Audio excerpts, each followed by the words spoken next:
Good morning વિદ્યાર્થી મિત્રો, મજામાં બધાએ? હવે આપણે લેક્ચર નંબર 3 ગયા લેક્ચરમાં પથ લંબાઈ અને સ્થાનાંતર વિશેનો અભ્યાસ કર્યો હતો. પથ લંબાઈ અને કોનો અભ્યાસ કર્યો હતો? સ્થાનાંતરનો.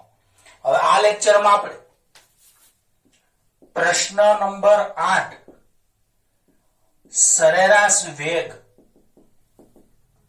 સરેરાશ ઝડપ અને સરેરાશ વેગ વિશે અભ્યાસ કરીશું.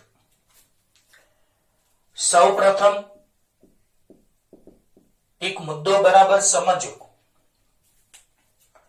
તમે બરાબર જાણો છો કે જ્યારે કોઈ પણ પદાર્થ ગતિ કરે, કોઈ પણ પદાર્થ શું કરે? ગતિ.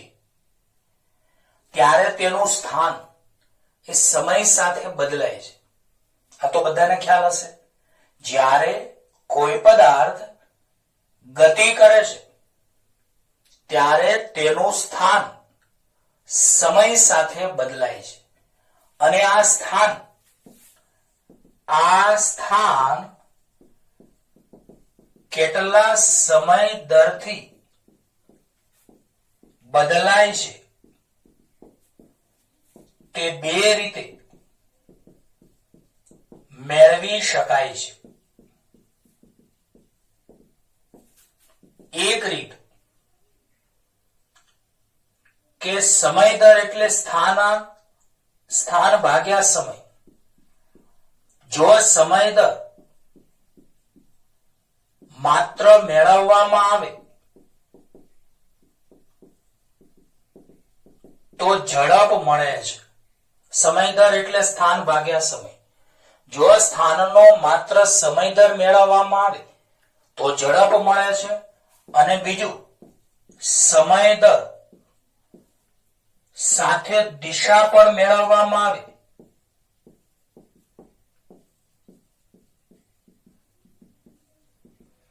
તો વેગ મળે છે.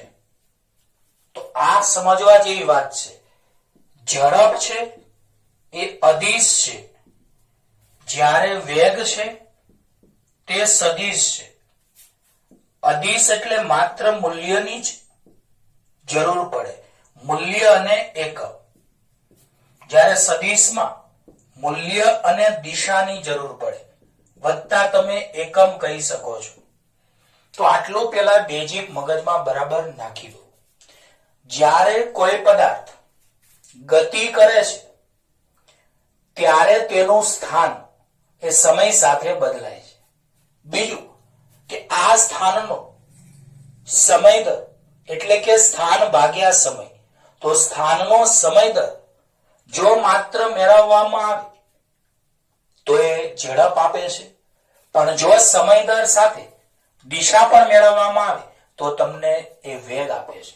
યાદ રાખજો, સ્થાનનો સમય સાથેનો દર માત્ર મેળવવામાં આવે તો એ ઝડપ આપે છે, પણ જો સ્થાનના સમય સાથેના દર સાથે તેની દિશા પણ શોધવામાં આવે તો તે વેગ આપે છે. બીજું કે ઝડપ એ અદિશ રાશિ છે, એમાં માત્ર મૂલ્ય અને એકમ આવે, જ્યારે વેગ સદિશ રાશિ છે જેમાં મૂલ્ય, દિશા અને એકમ આવે છે. હવે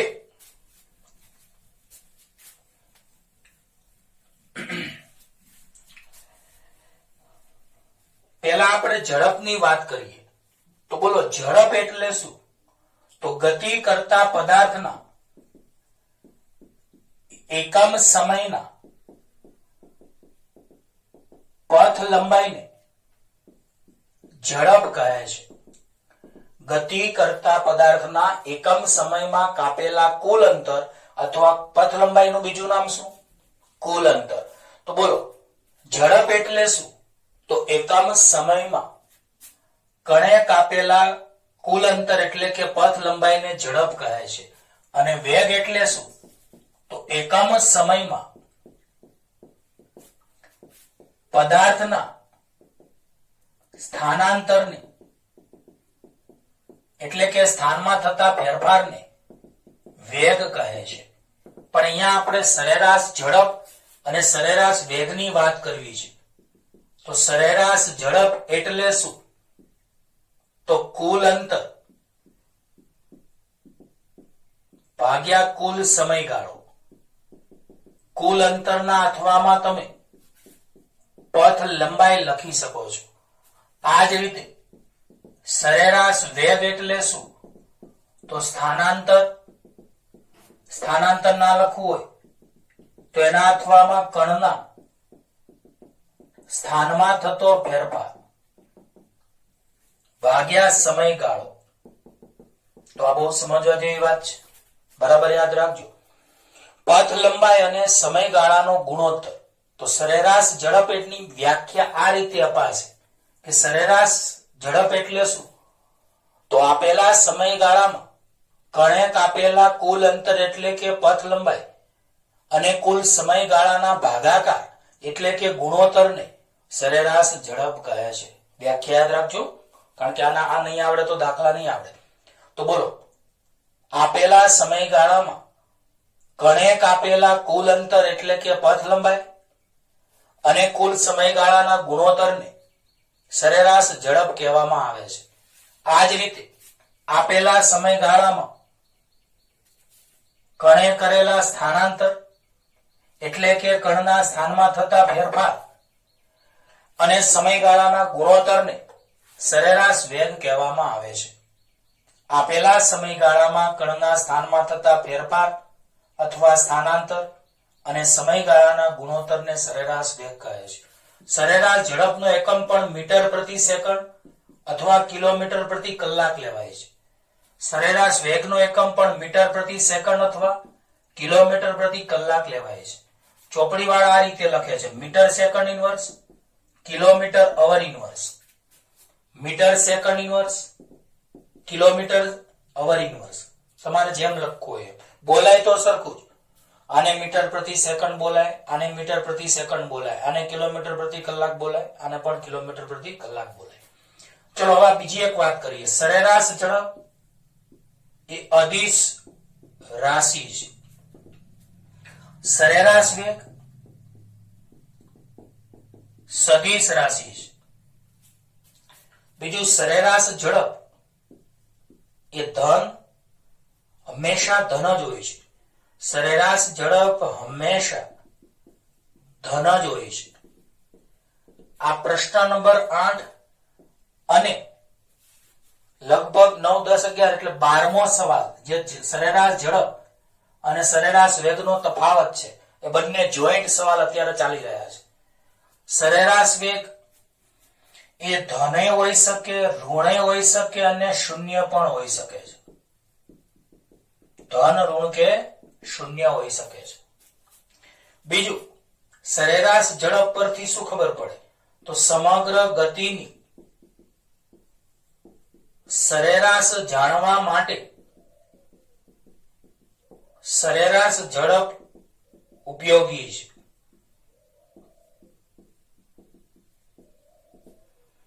બીજું, સરેરાશ વેગ છે એ આપેલા સમયગાળાનો કુલ સરેરાશ દર્શાવે છે. તો સરેરાશ વેગ પરથી પરિણામી અસર જાણી શકાય છે. સરેરાશ વેગ પરથી કણના વેગની પરિણામી અસર જાણી શકાય છે. પણ એક વાત કહી દો, સરેરાશ ઝડપ છે એમાં આપણે પથ લંબાઈની વાત કરીએ તો જો ગયા લેક્ચરમાં આપણે પથ લંબાઈ ભણી ગયા હતા કે પથ લંબાઈ એ સાચું અંતર દર્શાવે છે, પરંતુ જે સ્થાનાંતર છે એ સાચું અંતર દરેક વખતે સાચું અંતર દર્શાવતું નથી. એનો મતલબ પથ લંબાઈ એ સાચું અંતર દર્શાવે છે, એટલે સરેરાશ ઝડપ પરથી કણના ગતિ સમગ્ર ગતિપથની સાચી માહિતી મળે છે. જ્યારે સરેરાશ વેગ છે એમાં સ્થાનાંતર આવે છે તો સ્થાનાંતર દરેક વખતે સાચું અંતર દર્શાવતું નથી, કારણ કે સ્થાનાંતર એટલે અંતિમ સ્થાન અને પ્રારંભિક સ્થાન વચ્ચેનો તફાવત. તો સ્થાનાંતર દરેક વખતે સાચું અંતર દર્શાવતું નથી. આથી સરેરાશ વેગ પરથી કઈ માહિતી નથી મળતી? તો સરેરાશ વેગ પરથી કણના ગતિપથની સાચી માહિતી મળતી નથી. તો આ વસ્તુ તમારે બરાબર યાદ રાખવાની હતી. તો આ આપણે સરેરાશ ઝડપ અને સરેરાશ વેગનો એક નાનો ડિફરન્સ ભણ્યા. ફરીવાર બોલો, ઝડપ એટલે શું અને સરેરાશ ઝડપ એટલે શું? તો ઝડપ એટલે આપેલા સમયગાળામાં અથવા એમ કહેવાય એકમ સમયમાં પદાર્થના સ્થાનમાં પદાર્થે કાપેલા કુલ અંતર એટલે કે પથ લંબાઈને ઝડપ કહે છે. જ્યારે વેગ એટલે શું? તો એકમ સમયમાં પદાર્થના સ્થાનમાં થતા ફેરફાર એટલે કે સ્થાનાંતરને વેગ કહે છે. હવે સરેરાશ ઝડપ એટલે શું? તો આપેલા સમયગાળામાં કણે કાપેલા કુલ અંતર એટલે કે પથ લંબાઈ અને કુલ સમયગાળાના ભાગાકાર એટલે કે ગુણોત્તરને સરેરાશ ઝડપ કહે છે. જ્યારે સરેરાશ વેગ એટલે શું? તો આપેલા સમયગાળામાં કણના સ્થાનમાં થતા ફેરફાર એટલે કે સ્થાનાંતર અને સમયગાળાના કુલ ગુણોત્તરને સરેરાશ વેગ કહે છે. સરેરાશ ઝડપ હોય કે સરેરાશ વેગ હોય, બંનેના એકમ મીટર પ્રતિ સેકન્ડ અથવા કિલોમીટર પ્રતિ કલાક છે.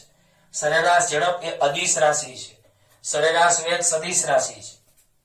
સરેરાશ ઝડપ હંમેશા ધન જ હોય છે, જ્યારે સરેરાશ વેગ ધન, ઋણ કે શૂન્ય હોઈ શકે છે. ઘણા કે સાહેબ આ તો પથ લંબાઈ અને સ્થાનાંતરના તફાવત જેવું જ આવે છે. તો એવું જ આવે ને, સરેરાશ ઝડપના અંશમાં પથ લંબાઈ છે, તો પથ લંબાઈ હંમેશા ધન છે, તો સરેરાશ ઝડપ હંમેશા ધન જ હોય. બીજું, સરેરાશ વેગના સૂત્રમાં સ્થાનાંતર આવે છે, તો સ્થાનાંતર ધન, ઋણ કે શૂન્ય હોઈ શકે, તો સરેરાશ વેગ પણ ધન, ઋણ કે શૂન્ય હોઈ શકે.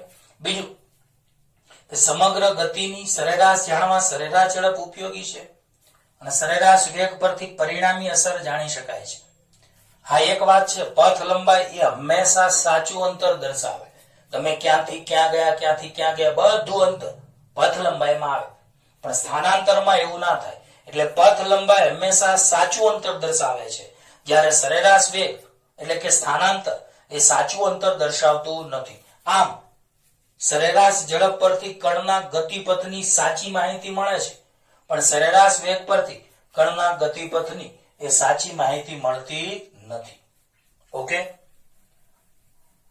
હવે એક આપણે ઉદાહરણ આપીએ.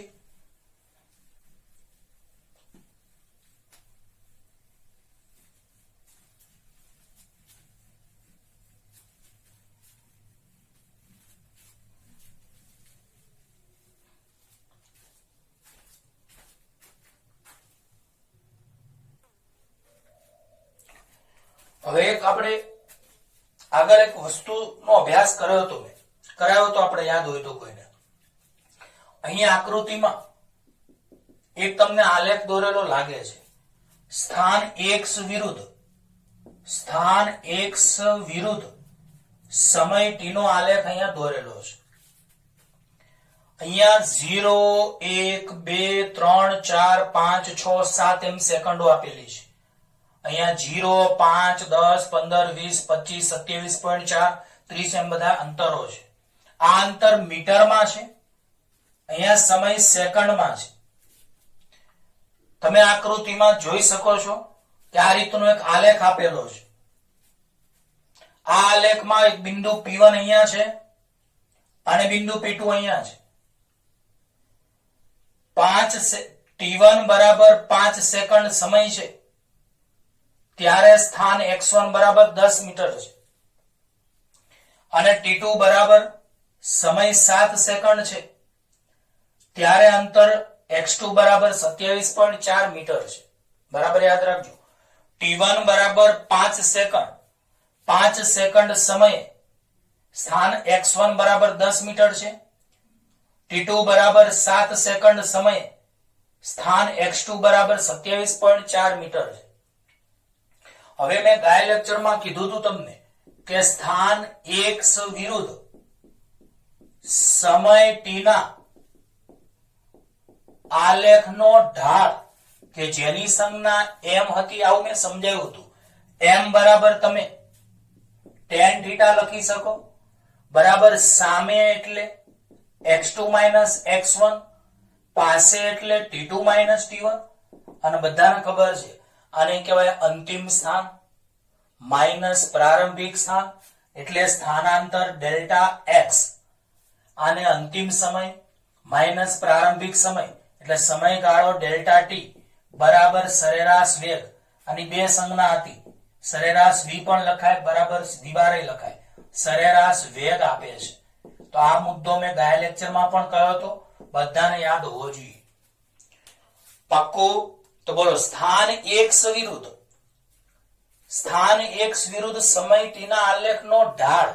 તો ઢાળની સંજ્ઞા એમ, એના બરાબર tan થીટા લખાય બરાબર સામે ભાગ્યા પાસે એટલે x2 x1 t2 t1 બરાબર ડેલ્ટા x ડેલ્ટા t એટલે કે સ્થાનાંતર ડેલ્ટા x ભાગ્યા સમયગાળો ડેલ્ટા t બરાબર સરેરાશ વેગ આપે છે. અહીં આપણે એક ઉદાહરણ આકૃતિમાં દર્શાવેલું છે કે અહીં કોઈ કારની ગતિ માટે સ્થાન x વિરુદ્ધ સમય t નો આલેખ એ 0 સેકન્ડ થી 8 સેકન્ડનો આકૃતિમાં દર્શાવેલ છે. કારની ગતિ માટે, કોઈ કારની ગતિ માટે સ્થાન x વિરુદ્ધ સમય t નો આલેખ t બરાબર 0 સેકન્ડ થી t બરાબર અહીંયા આપણે 8 સેકન્ડ સુધીનો આલેખ આકૃતિમાં દર્શાવેલો છે, જેમાં આપણે 5 સેકન્ડ થી 7 સેકન્ડ વચ્ચેના સમયગાળા માટે સરેરાશ વેગ શોધીએ. તો બધાને ખબર પડી ગઈ કે સરેરાશ વેગ એટલે તો સ્થાન x વિરુદ્ધ સમય t ના આલેખનો ઢાળ. તો સરેરાશ વેગ બરાબર આલેખનો ઢાળ. અહીં આલેખમાં એક રેખા છે, તો સુરેખ રેખા P1 P2 નો તમે ઢાળ કહી શકો. તો આમ બોલો સરેરાશ વેગ બરાબર ઢાળ એટલે સ્થાનમાં થતો ફેરફાર ભાગ્યા સમયગાળો. તો સરેરાશ વેગ બરાબર x2 x1 t2 t1. હવે બોલો t1 બરાબર 5 સેકન્ડ એ પ્રારંભિક સમય. તો ત્યારે તમે જોઈ શકો છો કે x1 બરાબર 10 એ પ્રારંભિક સ્થાન કહેવાય. આ જ રીતે t2 બરાબર અંતિમ સમય 7 સેકન્ડ, ત્યારે અંતિમ સ્થાન x2 બરાબર 27.4. તો એ x2 ની જગ્યાએ 27.4, x1 ની જગ્યાએ 10, t2 ની જગ્યાએ 7, t1 ની જગ્યાએ 5.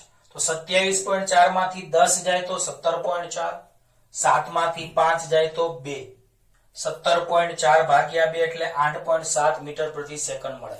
તો આવા આપણે આલેખના દાખલાઓ આવે તો તમને આસાનીથી આવડશે.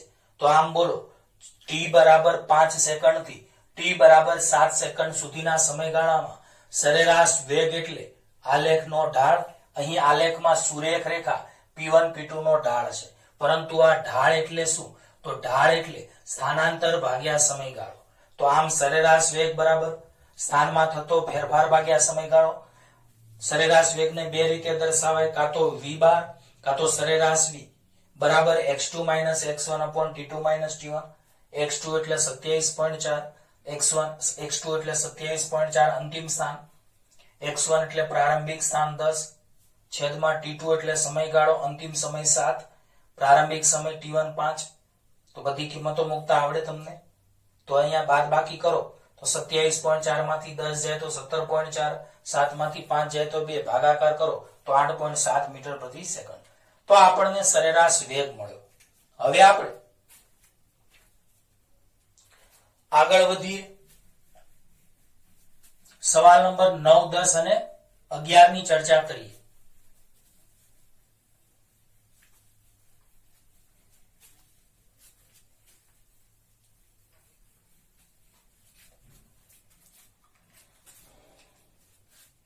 પ્રશ્ન નંબર 9 યાદ રાખજો, સરેરાશ વેગ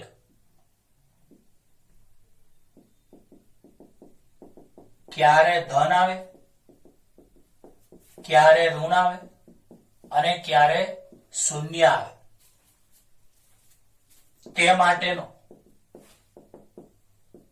આલેખ સમજાવો. તો યાદ રાખો, બધાને આલેખ આવડે છે, જે ગયા લેક્ચરમાં આપણે ભણી ગયા. સ્થાન x વિરુદ્ધ સમય t નો આલેખ, આ જ રીતે સ્થાન x વિરુદ્ધ સમય t નો આલેખ, અને આ જ રીતે સ્થાન x વિરુદ્ધ સમય t નો આલેખ. તો બોલો અહીંયા તમે શું જોઈ શકો છો? તો સ્થાન x વિરુદ્ધ સમય t નો આલેખ. આમાં તમને શું લાગે છે? તો બોલો આ આલેખ એ પરથી જોઈ શકાય છે કે જેમ સમય વધે છે તેમ સ્થાન વધે છે,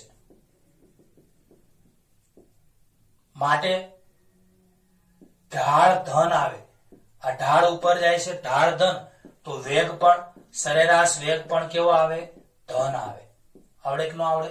તો બોલો આકૃતિ એ પરથી જોઈ શકાય છે કે અહીં આમ જાવ તો આલેખ આમ જાય છે, એનો મતલબ સમય વધે છે સાથે સ્થાન પણ વધે છે. તો સમય વધે છે અને સ્થાન વધે છે તો એ ઢાળ ધન આવે અને સરેરાશ વેગ ધન આવે. આમાં કેવું થાય છે તમે જોઈ શકો છો, સમય તો વધે જ છે પણ સ્થાન ઘટે છે. તો બોલો આકૃતિ બી માં સમય સાથે સ્થાન ઘટે છે, આથી આનો ઢાળ ઋણ આવે. એમ બી આમ નીચે ઉતરો તો ઢાળ ઋણ, ઉપર જાવ તો ઢાળ ધન, એટલે કે અહીંયા સરેરાશ વેગ એ ઋણ આવે.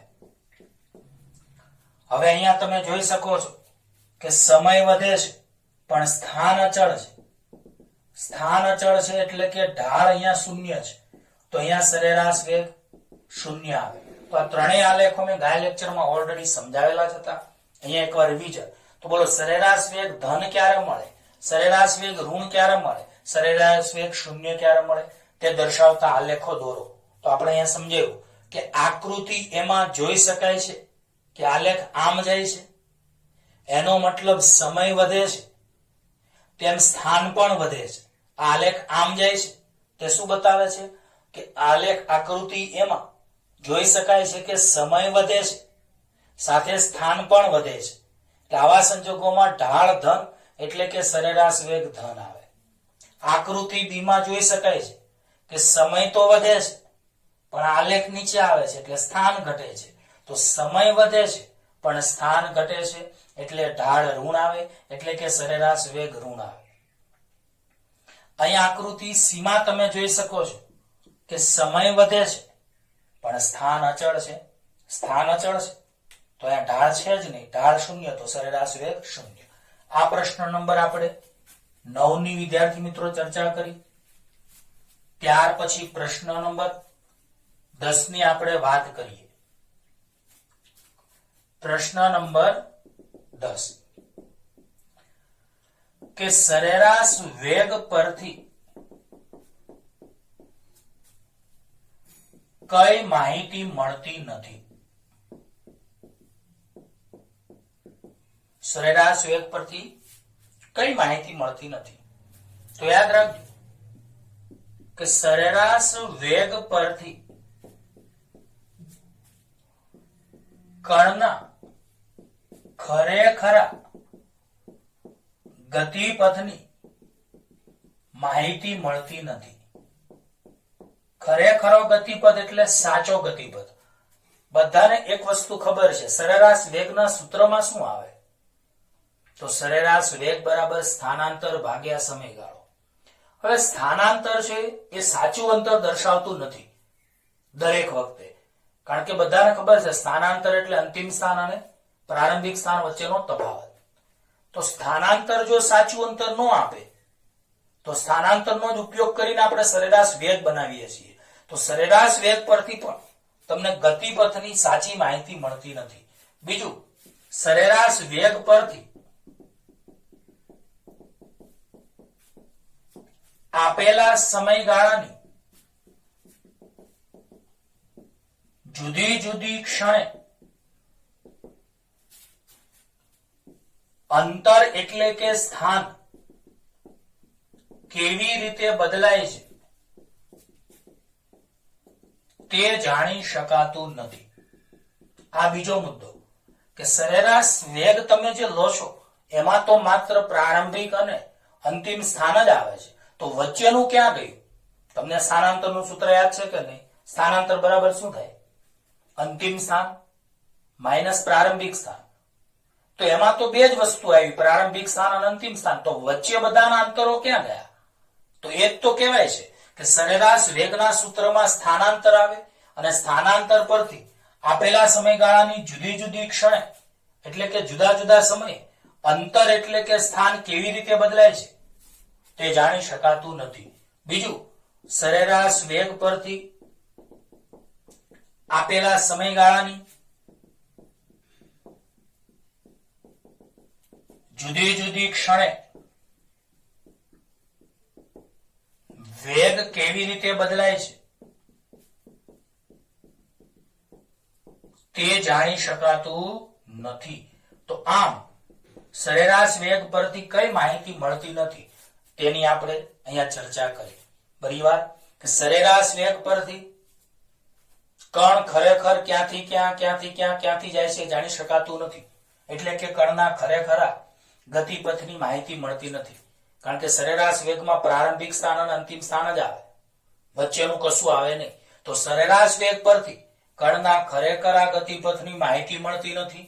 બીજું, સરેરાશ વેગ પરથી આપેલા સમયગાળાની જુદી જુદી ક્ષણે અંતર એટલે કે સ્થાન કેવી રીતે બદલાય છે તે જાણી શકાતું નથી. કારણ કે આમાં પ્રારંભિક સ્થાન અને અંતિમ સ્થાન જ આવે છે, તો વચ્ચેના સ્થાન તો આવતા નથી, એટલે એ માહિતી મળતી નથી. બીજું, સરેરાશ વેગ પરથી આપેલા સમયગાળાની જુદી જુદી ક્ષણે વેગ કેવી રીતે બદલાય છે તે માહિતી મળતી નથી. આથી તત્કાલીન વેગ એટલે કે તાત્ક્ષણિક વેગ ધ્યાનમાં લેવામાં આવે છે. તો આપણે હજુ આગળ આવશે આવતા લેક્ચરમાં કદાચ કે સરેરાશ વેગ પરથી આ બધી સરેરાશ વેગની ખામી છે. આથી આપણે તત્કાલીન વેગ કે તાત્ક્ષણિક વેગ કે એને ખાલી વેગ પણ કહેવાય છે. તો તત્કાલીન વેગ અથવા તાત્ક્ષણિક વેગ અથવા ખાલી વેગ ધ્યાનમાં લેવામાં આવે છે. કારણ કે આ વળી શું તત્કાલીન વેગ એટલે તો એક વસ્તુ છે, જ્યારે સમયગાળો નાનો લેવામાં આવે ત્યારે મળતા વેગને યાદ રાખજો. વ્યાખ્યા અગાઉ કહી રાખું છું. કોઈ મને પૂછે તત્કાલીન વેગ એટલે શું અથવા તાત્ક્ષણિક વેગ એટલે શું અથવા વેગ એટલે શું, તો બોલો, જ્યારે સમયગાળો નાનો લેવામાં આવે ત્યારે મળતા વેગને તત્કાલીન વેગ કહે છે. હું તમને ઉદાહરણ આપું કે તમે 5 કલાકનો કોઈ પ્રયોગ કરો છો સરેરાશ વેગનો, એ 5 કલાકની જગ્યાએ 5 મિનિટનો પ્રયોગ કરો તો શું ફરક પડે? તો 5 કલાકમાં એ મોટો સમય કહેવાય. 5 કલાકની તમે ગતિનો અભ્યાસ કરો તો એ 5 કલાકની ગતિના અભ્યાસમાં ઘણીવાર સ્થાન ઘણીવાર વેગ બદલાયેલા હોય, પરંતુ તમે 5 મિનિટનો જ અભ્યાસ કરો તો એ સમયગાળો નાનો કહેવાય. તો જેમ જેમ સમયગાળો નાનો લેતા જાઓ તેમ વેગ વિશે વધારે સચોટ માહિતી મળે. તો હું બરાબર યાદ રાખજો, તમારે સરેરાશ ક્યારે લેવું પડે? તમે 10મા ધોરણમાં સરેરાશને મધ્યક કહેતા હતા, અને મધ્યક ક્યારે લેવાય? જો અવલોકનો ઝાઝા હોય તો. અને અવલોકન ક્યારે ઝાઝા થાય? જ્યારે બધી સમયગાળાની વાત મોટી હોય તો. તો બરાબર યાદ રાખજો. કોઈ તમને પૂછે કે સરેરાશ વેગ અને સરેરાશ ઝડપ કેમ લેવા પડે, તો બહુ સમયગાળો મોટો હોય તો વેગ ઘણીવાર બદલાય, ઘણીવાર સ્થાન બદલાય, આથી તમારે સરેરાશ લેવું પડે. તો જ્યારે પણ કોઈ સરેરાશની વાત આવે તો જ્યારે વારંવાર પ્રયોગ બદલાતો હોય તો સરેરાશ લેવું પડે. તો એટલું યાદ રાખો, સમયગાળો મોટો હોય તો સરેરાશ વેગ લેવો પડે, પણ જો સમયગાળો નાનો લેવામાં આવે તો તમને વેગ વિશે વધારે સચોટ માહિતી મળે. તો સમયગાળો નાનો લેવામાં આવે ત્યારે મળતા વેગને તત્કાલીન વેગ અથવા તાત્ક્ષણિક વેગ કહેવામાં આવે છે. તો આ મુદ્દો બરાબર યાદ રાખજો. 5 કલાક અને 5 મિનિટ એમાં શું ફરક? તમે ફોર વ્હીલ એટલે કે કાર લઈને 5 કલાક કાર ચલાવો અને 5 મિનિટ કાર ચલાવો, બેમાં ફરક શું? તો 5 કલાક તમે કાર ચલાવો, 1 વાગ્યાથી 6 વાગ્યા સુધી 5 કલાક તમે કાર ચલાવો તો એમાં વેગ ઘણીવાર બદલાય, કેટલીય વાર વધે, કેટલીય વાર ઘટે. તો એવા મોટા સમયગાળામાં તમારે સરેરાશ વેગ ધ્યાનમાં લેવો પડે. પણ જો સમયગાળો 5 મિનિટનો જ હોય, તમે કાર 5 મિનિટ જ ચલાવો તો એમાં વેગ વધારે સચોટ મળે છે, તો એને તત્કાલીન વેગ કહેવાય. ટૂંકમાં મોટો સમયગાળો તો સરેરાશ વેગ આવે, અને નાનો સમયગાળો તો તત્કાલીન વેગ. એનું બીજું નામ તાત્ક્ષણિક વેગ. તો બોલો, સમયગાળો નાનો લેવામાં આવે ત્યારે મળતા વેગને તત્કાલીન વેગ અથવા તાત્ક્ષણિક વેગ કહેવામાં આવે છે.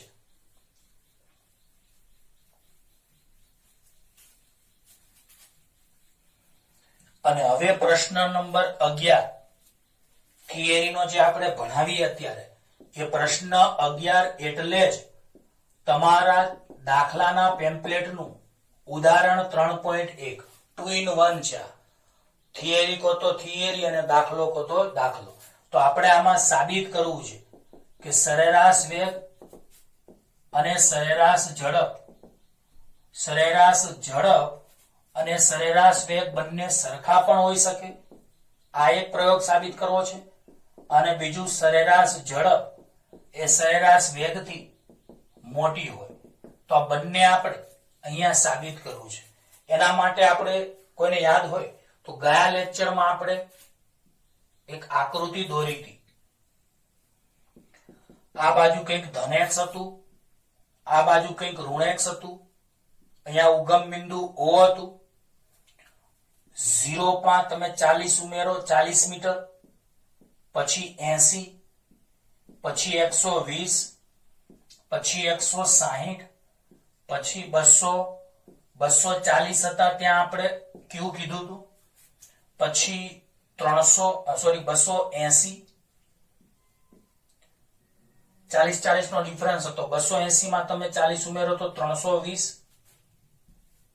320 માં 40 ઉમેરો તો 360, એને આપણે P કીધું હતું. એમાં 40 ઉમેરો તો 400.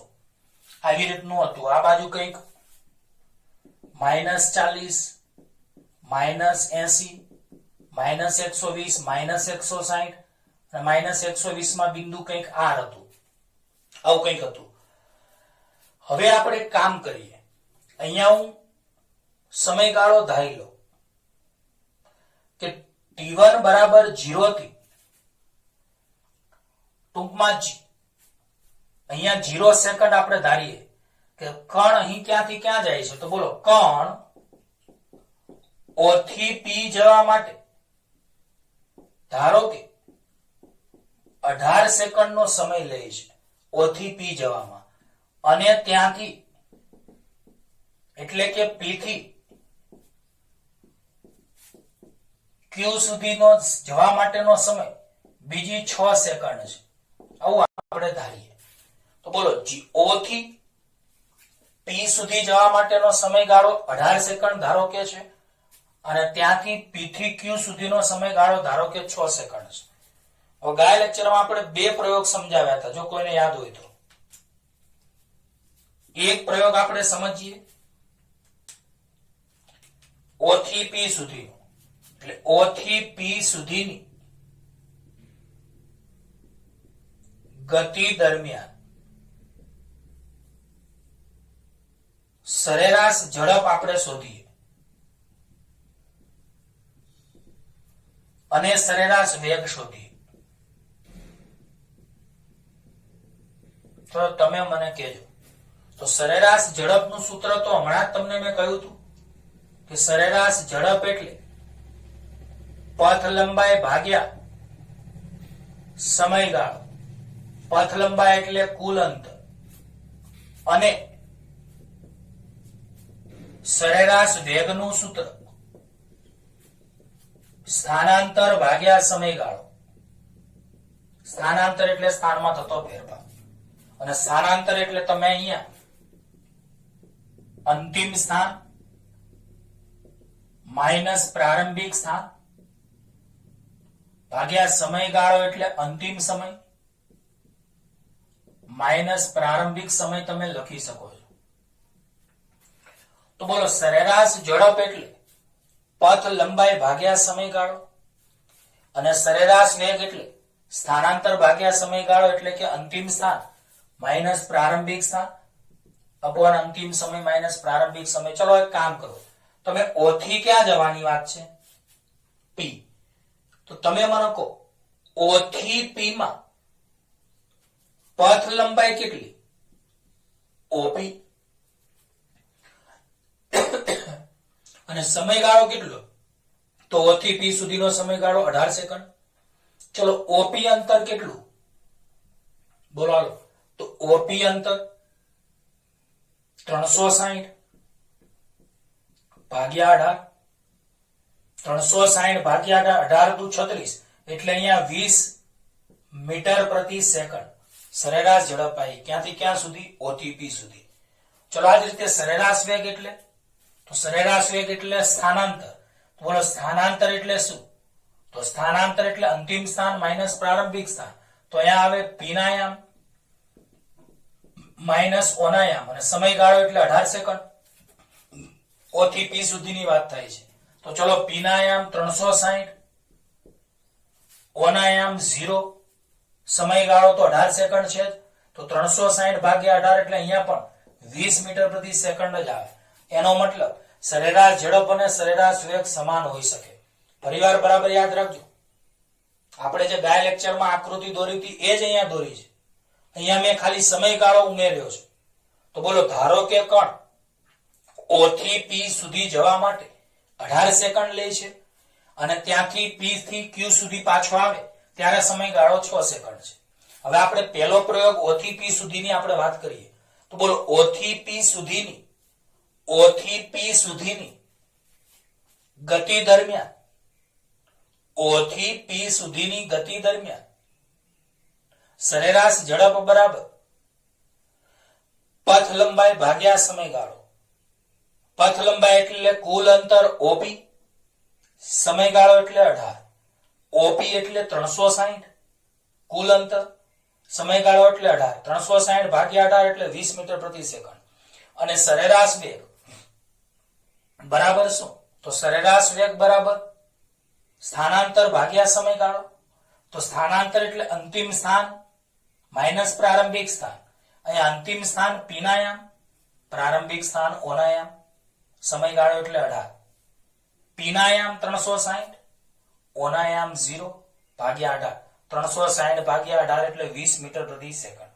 તો એનો મતલબ સરેરાશ ઝડપ અને સરેરાશ વેગ બંને સમાન આવે છે. ચલો બીજો પ્રયોગ આપણે હવે ભણીએ. ધારો કે કણ O થી P સુધી અને ત્યાંથી પાછો ફરી Q પર પહોંચે છે. આ ગતિ યાદ રાખજો. બીજો પ્રયોગ કે કણ O થી P પર જાય છે અને ત્યાંથી પાછો ફરી અને P થી Q સુધી જાય છે. તો શું થાય? તો O થી P જાય અને P થી Q જાય. તો આપણે ગણતરી કરીએ. તો યાદ રાખજો કે સરેરાશ ઝડપ બરાબર પથ લંબાઈ ભાગ્યા સમયગાળો. પથ લંબાઈ કેટલી આવશે? તો પહેલા O થી P જાય એટલે O થી P અંતર, પછી P થી Q જાય એટલે વત્તા P થી Q અને સમયગાળો તો 18 સેકન્ડ છે. તો સરેરાશ ઝડપ બરાબર પથ લંબાઈ ભાગ્યા સમયગાળો એટલે કે કુલ અંતર ભાગ્યા સમયગાળો. તો અહીં કુલ અંતર પહેલા O થી P સુધી એટલે OP અને વત્તા પછી પાછું P થી Q આવવાનું છે એટલે વત્તા PQ. હવે OP અંતર કેટલું? તો 360 અને PQ અંતર કેટલું? તો 360 માઇનસ 240 એટલે 120. કીધું તું ને 40 વત્તા 40 વત્તા 40 એટલે 120 નો ડિફરન્સ છે. એટલે આ અંતર 120 મીટર થાય. તો બોલો PQ અંતર 120 ભાગ્યા 18. 360 વત્તા 120 કેટલા થાય? તમે બોલો ચલો. તો 360 વત્તા 120 એટલે કેટલા થાય? તો અહીંયા 0 6 ને 2 8 3 અને 1 4 ભાગ્યા 18. 480 ભાગ્યા 18.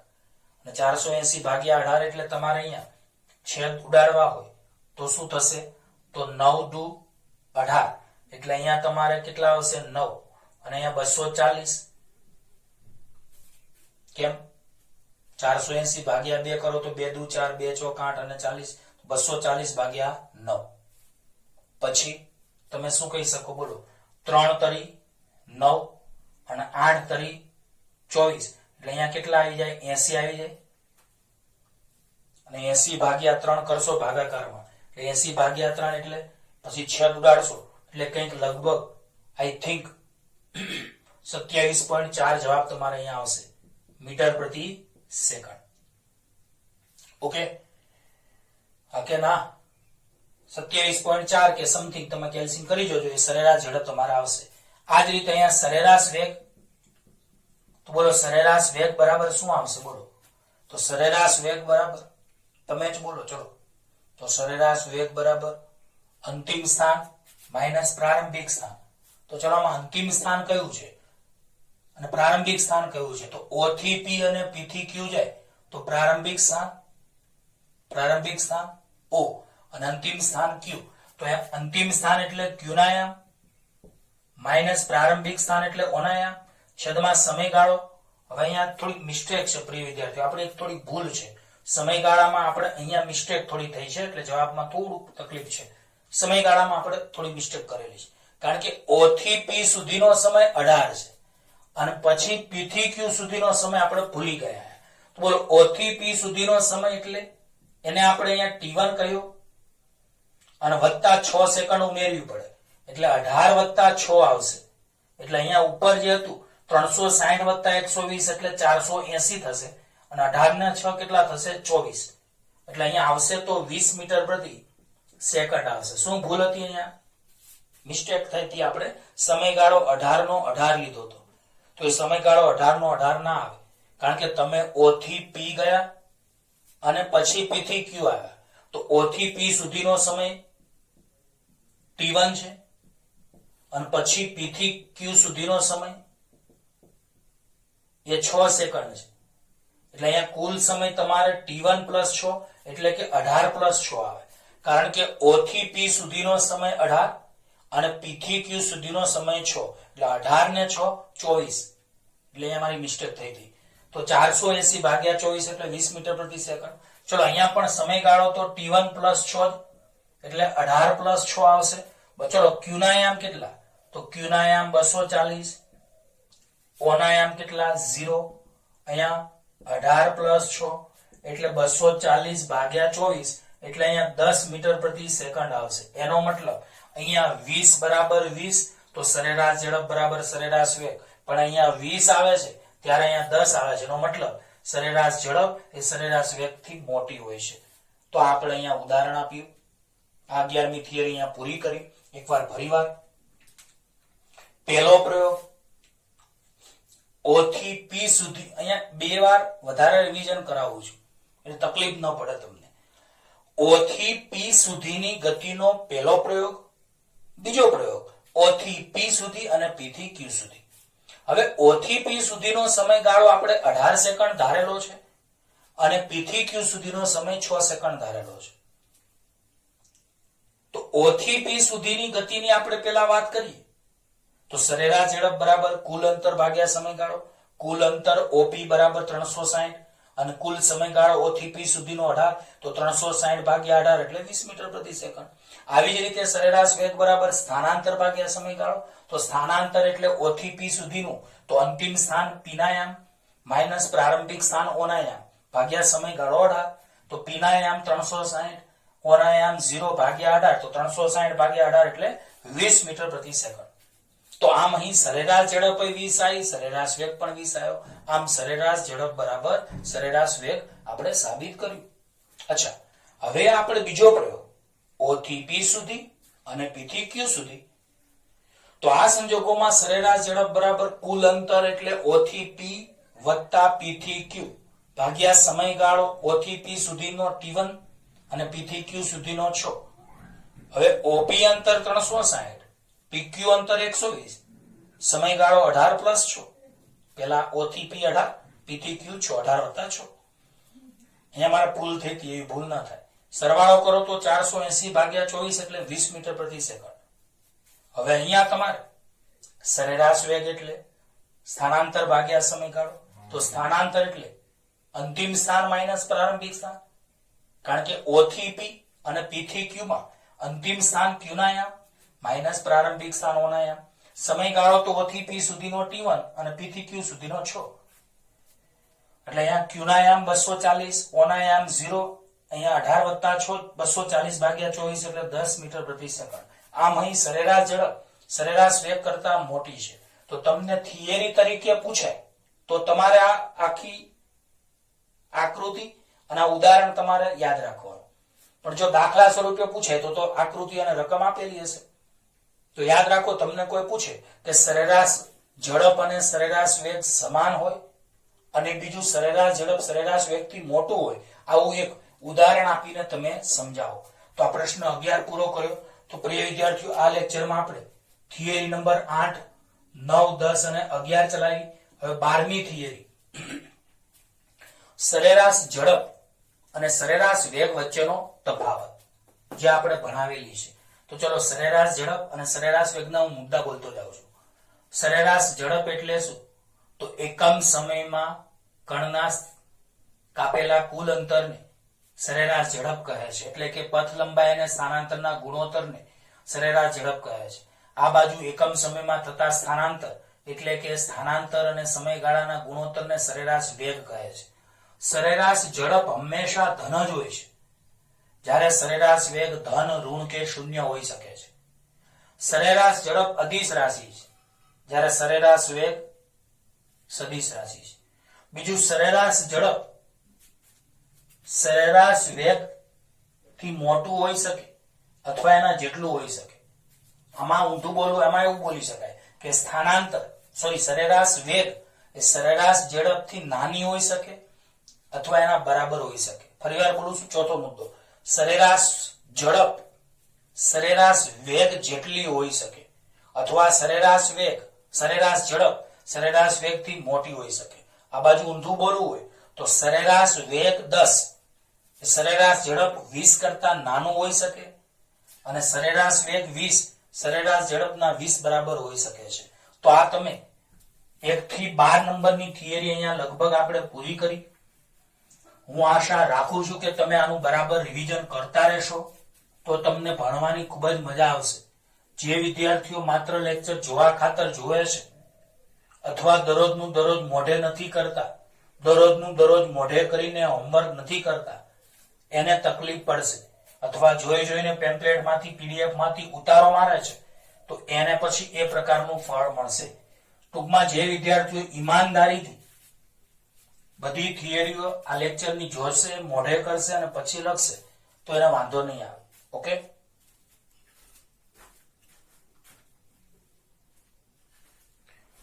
તો આ લેક્ચરમાં આપણે આટલે સુધી રાખીએ. બાકીનું હવે આની પછીના લેક્ચરમાં. ઓકે, ધન્યવાદ.